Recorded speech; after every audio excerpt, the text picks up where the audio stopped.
네, 이제 설 연휴 지나고 또 다가오게 될 우리 시장에 미리 대비를 해봐야 되겠죠. 국제금융 이슈를 하나하나 요목조목 풀어보도록 하겠습니다. 경제전망대고요. 한국경제신문의 한상춘 논설위원 자리하셨습니다. 안녕하셨습니까? 네, 안녕하십니까? 자, 이번 주에는 이 글로벌 증시에 가장 많은 영향을 줬던 변수가 다시 불거진 유럽의 그 문제 아닌가 싶습니다. 우리 속담에 오비락, 까마귀 날자 배가 떨어진다. 유로화 강세에 상당히 불편한 심기를 표방하더니 결국에는 정치적인 이슈가 나와서 유로화 약세로 또 바뀌더군요. 참 만만치 않은 것 같은데 이 유럽 이야기 어떻게 들려주시겠습니까? 유럽 위기 문제가 이제 이번 주서부터 많이 거론되고 있는데요. 당분간 시청자 여러분이라든가 투자자 여러분은 유럽과 관련된 얘기가 다시 많이 들릴 거다 이렇게 볼 때 있습니다. 최근에 위기 극복 속에 가장 먼저 유럽 위기 문제에 대해서 우려가 나왔던 것은 부정부패 문제. 지금 가장 주목하는 것이 위기 발생국 배드애플스 국가 중에서 그리스보다는 스페인, 이태리 문제거든요. 네, 공교롭게도 이 두 국가에서 집권당의 부정부패 문제가 아직 사실 여부를 좀 판단하겠습니다는 부정부패 문제가 지금 나오고 있는 상태고요. 또 한 가지는 영국의 EU 탈퇴 문제, 이런 문제가 국민투표 부결 문제와 관련해서 사실 논쟁이 가세되는 상태다 이렇게 볼 수 있습니다. 그리고 이제 진행자께서도 외환 전문가시긴 합니다는 환율 문제 관련해서 유로 환율 문제 관련해서 독일과 이태리 간의 갈등, 그리고 여기에 드라기 총재가 유럽 중앙은행 회의에서 다시 유로화의 문제를 좌시하지 않겠다 하는 이런 입장. 그래서 한국경제TV에서는 상당히 조심스럽게 이제 표시한 것 같아요. 유로 환율을 좀 주시하겠다. 뭘 주시하겠는지 모르겠습니다는 아무튼 상당 부분 강세 부분에 대해서 상당히 드라기 입장에서는 위기를 풀어가는 주체에서 보면은 상당히 지금의 강세에 대해서는 예의주시하겠다는 입장을 표명해서 지금은 독일과 이태리의 유럽 중앙은행까지 가세된 상태거든요. 그러다 보니까 지금 바로메터에 해당되는 스페인의 국채금리가 다시 소폭 올라가서 유럽 위기에 대해서 다소나마 우려가 확산되는 이런 분위기다 이렇게 볼 때 있습니다. 네. 자, 이 드라기 패키지라는 용어를 이제 한번 쓰신 것 같습니다. 이 사실상 환율을 방어하기 위한 토빈세라든지 아니면 양적 완화에 대한 정책들 이런 것이 다 지금 언급이 될 수 있는 그것을 수용하느냐 안 수용하느냐 받느냐 안 받느냐의 문제를 떠나서 스페인에 돌아오는 국채 이 만기 상환을 잘 견디어 왔지 않습니까? 이번 그렇습니다. 부정부패 사건이 위기의 불씨로 다시 또 작용하지는 않을까 걱정인데 어떻게 보십니까? 사실 그 위기를 극복하는데 국민의 희생을 전적으로 바탕으로 한 거거든요. 그런 상태에서 집권당이 부정부패 문제가 나오면 아마 위기 극복 과정에서 가장 큰 문제다 이렇게 볼 수 있습니다.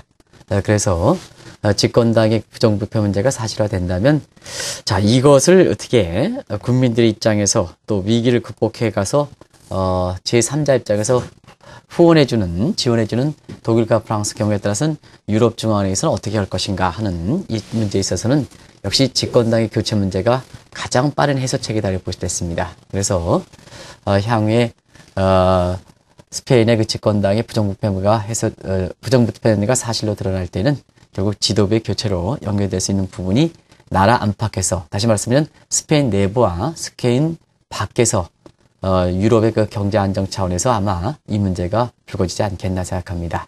결국 집권당이 받느냐 안 받느냐 이 여부는 스페인의 선거 과정을 볼 때 상당히 논란거리가 있을 수가 있습니다. 그래서 앞서 말씀드린 같이 이 문제가 사실 여부 이걸 놓고 국민들 그다음에 독일과 프랑스, 유럽 중앙은행은 이 사퇴 압력.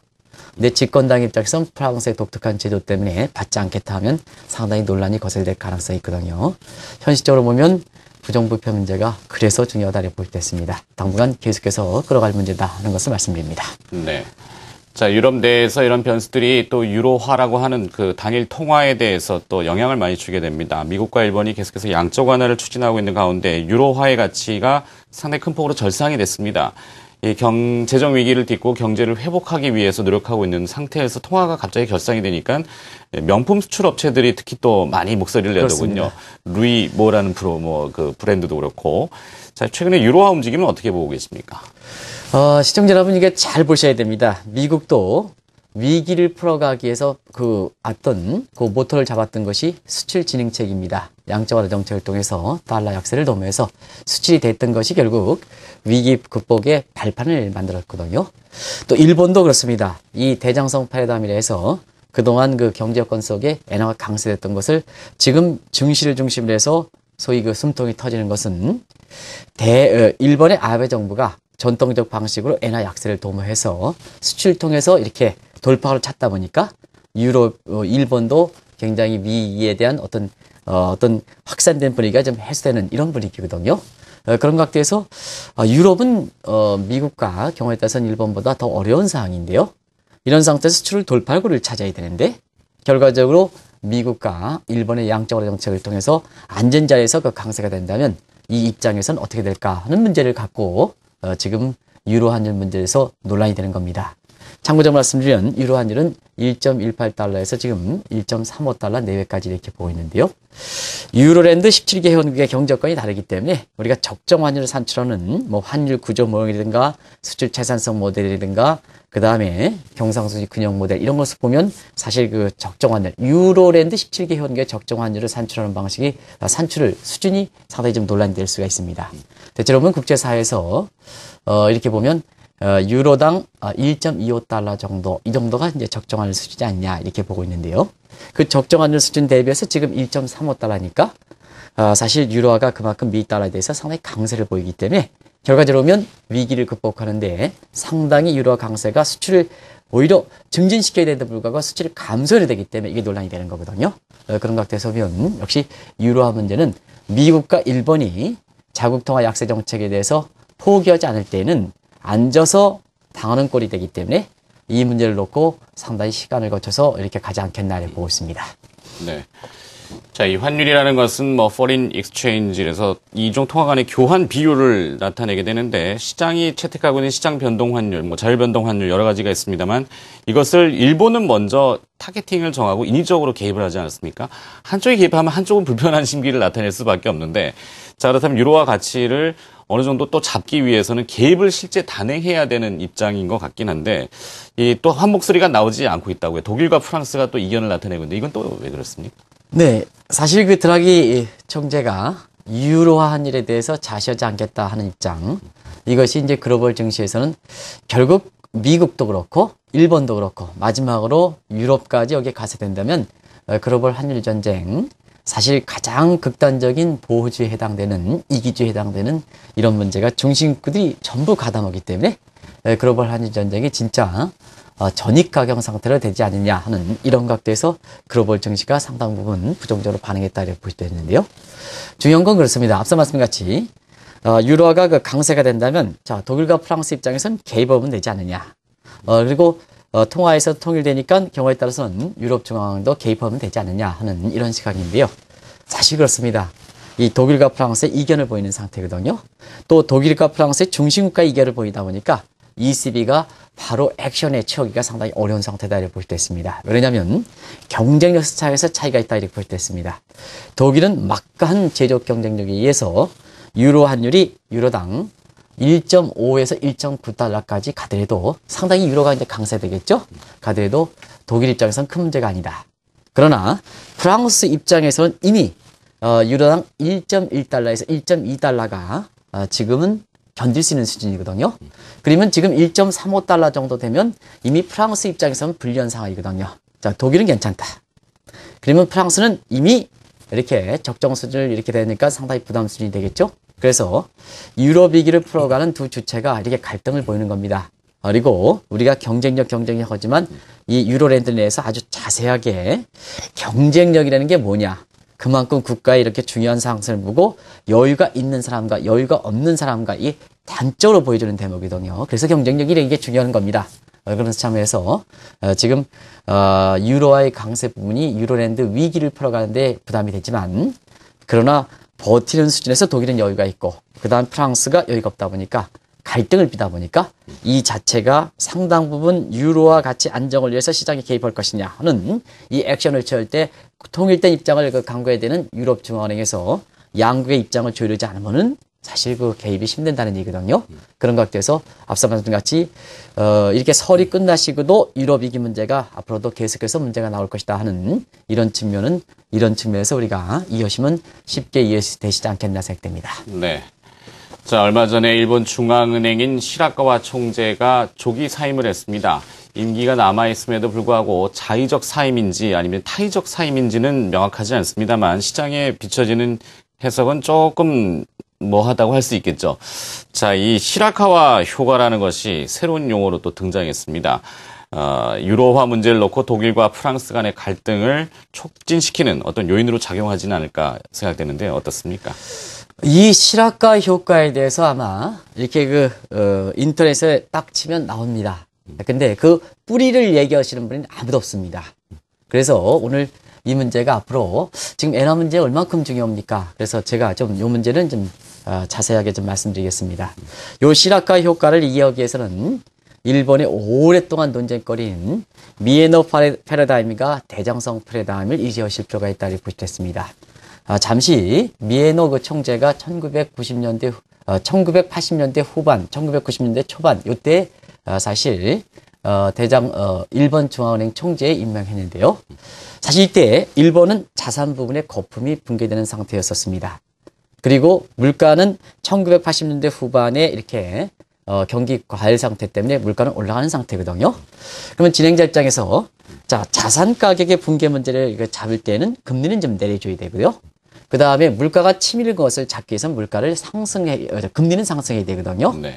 그러면 중앙은행 입장인 미에노 총재 입장에서 어떤 쪽으로 가야 될 것이냐 하는 측면에서 보면 중앙은행의 설립 목적은 물가 안정 쪽이 되고 당시에 사실상 케인즈원보다는 물가 안정에 책임을 져야 된다 하는 입장에서 모니터리스트 통화론자들이 상당히 득세했던 태이거든요. 그러다 보니까 미에노 입장에서는 자산 가격이 붕괴에 대해서 금리나 필요성, 당시의 집권당인 자민당에서 주장하는데도 불구하고 그걸 묵살하고 결국 금리를 인상했던 부분이거든요. 근데 물가는 잡혔습니다는 금리 인상에 따라서 자산 가격은 더 붕괴됐습니다. 그러다 보니까 그때 당시에 자민당 입장에서 보면 미에노가 이렇게 눈에 가시처럼 비쳤었거든요.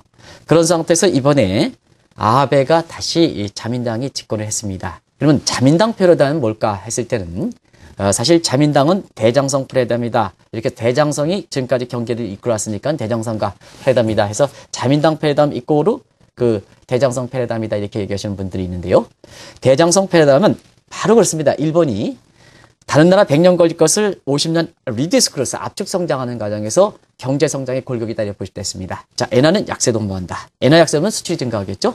수출 증가하면 경기가 회복되고 경기 회복되면 완전 고용 증가하고 완전 고용 달성하고 요게 바로 대장성 패러다임 그다음에 자민당 패러다임이다 이렇게 보실 때 있습니다. 그런 각도에서 이번에 아베가 들어오다 보니까 결국 어떠냐? 엔화 약세도 뭐죠? 수출 증대하죠? 이런 식으로 가는 문제거든요. 그런 각도에서 마지막 버팀목이 일본 중앙은행 총재의 미에노 패러다임을 지키는 시라카의 문제였었거든요.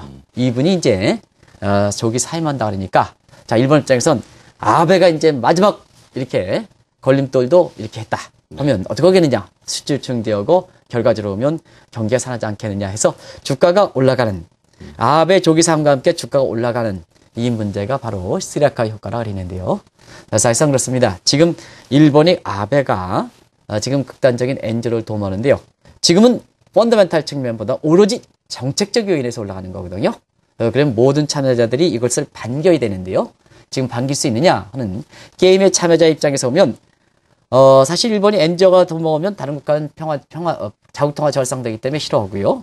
그다음 일본 내부에서도 수입업자 반대, 국민들 반대, 수출업자 괜찮으냐? 수출업자도 그렇게 과거 일본 경제가 어려운 가운데 엔고가 되는 과정에서 이미 거기에 대응을 하다 보니까 갑작스럽게 엔저 달러가 강세가 되면 여기에 사실 생각했던 만큼 일본 수출업체들이 그렇게 채산성 개선이라든가 이런 측면의 개선 효과는 상대적으로 적은데에 대해서 엔저에 따라서 다른 국가로부터 이미 엔타이 덤핑 텍스 같은 이 통상압력 수단을 맞대응하는 측면이거든요. 그래서 수출업체 입장에서도 그렇게 크게 환율이 너무 올라가는 것에 대해서 반대는 입장이기 때문에 아베가 다른 게임의 참여자들이 지지가 없는 상태에서 홀로 독야청청 이렇게 할 수는 없는 상태거든요. 네. 그래서 지금 상태에서는 오버슈팅 돼서 93, 94는 가더라도 여기서 상당 부분 주춤하는 것도 그런 측면에서 아마 시청자분이 이해하시면 되지 않겠나 생각됩니다. 네. 자, 그러면 끝으로 이 엔리 악세와 유럽 정치 리스크에 대해서 이 설 연휴 이후에 뭐 어떻게 구도가 될지 좀 정리를 좀 한번 간략하게 좀 부탁드려볼까요? 네. 다행히 이제 스페인의 부정부패 문제, 이태리 부정부패 문제 지속이 된다 하더라도 시장은 상당 부분 좀 안정이 돼 있습니다. 그래서 거기에 대해서 쿠션 이펙트, 완충시킬 수 있는 부분이 상당히 크거든요. 그런 각도에서 보면, 사실, 이번에 앞서 말씀같이 부정부패 문제, 유로화 강세 문제, 그 다음에 EU의 탈퇴 문제, 영국에, 나중에 한번 시간을 갖춰서 제가 EU의 역사와 함께 영국의 탈퇴 문제가 얼만큼 유럽 통합에서 중요한지는 한번 잠시 말씀드리겠습니다. 시간을 한번 내보도록 하겠습니다. 네. 이게 워낙 영국의 EU 탈퇴 문제는 다른 어떤 문제보다 중요한 사항이다 이렇게 보실 수 있거든요.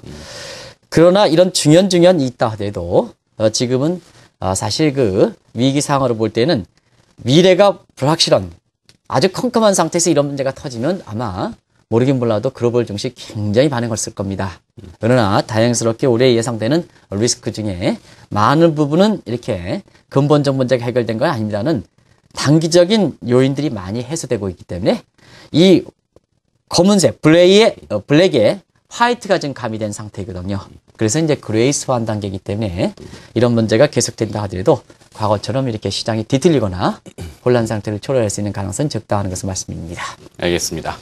자, 2012년도 한 해도 뭐 여러 가지 경제 이슈를 풀어주시느라고 아주 고생이 많으셨습니다. 2013년도에는 구렁이 담 넘듯이 위기가 왔을 때 스물스물 잘 넘어갈 수 있게끔 또 저희한테 해안을 많이 주시기 바라겠습니다. 오늘 경제전망대 한국경제신문의 한상춘 논설위원이 수고를 해주셨습니다. 고맙습니다. 네, 고맙습니다.